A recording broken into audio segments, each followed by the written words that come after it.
Now, it is not the end of the fight. Those are the words of the leading pro-democracy activist Joshua Wong, who has just been sentenced to jail along with two fellow activists in Hong Kong. The courthouse where they were sentenced, here it is now, all very quiet. There was quite a hubbub a short while ago as Joshua Wong was sentenced to 13.5 months, Agnes Chow to 10 months and Ivan Lam to 7 months in prison. All three of them did plead guilty last week to charges related to a siege of the police headquarters during last year's huge pro-democracy protests. They avoided tougher sentences, though, as the charges were lodged before China introduced its tough national security law in Hong Kong. Under the terms of those laws, they could have been jailed for life. Well, Martin Yip in Hong Kong gave me this update.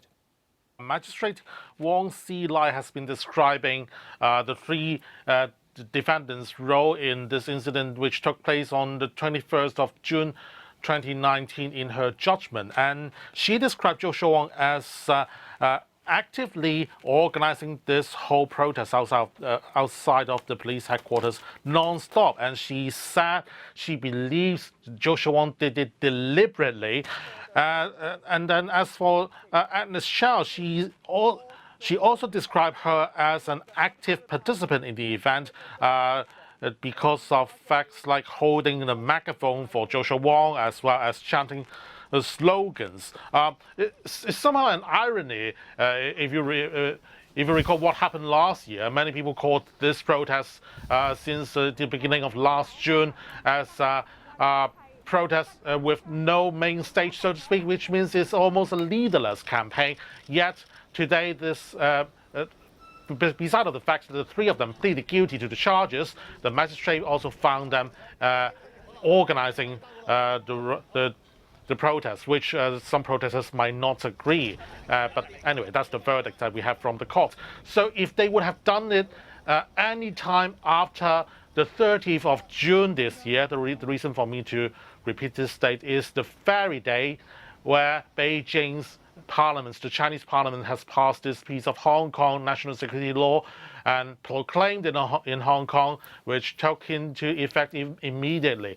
If police would press charges on them now, if the event takes place anytime after that day now, and police choose to press charges on the grounds of national security, they might end up facing life imprisonment or even facing trials in mainland China and prison terms in mainland China.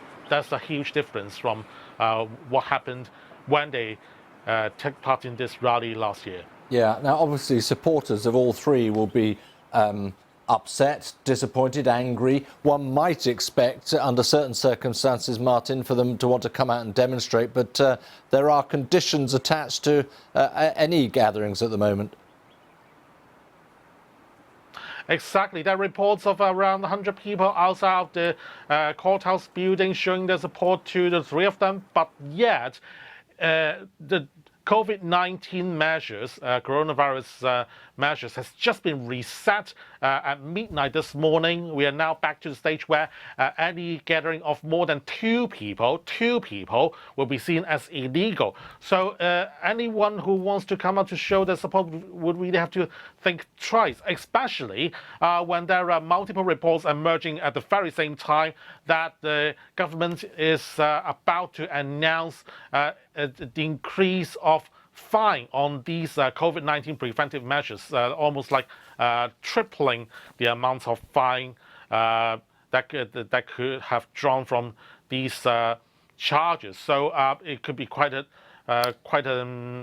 trouble for anyone who wants to show the support to Joshua, Agnes, and Ivan.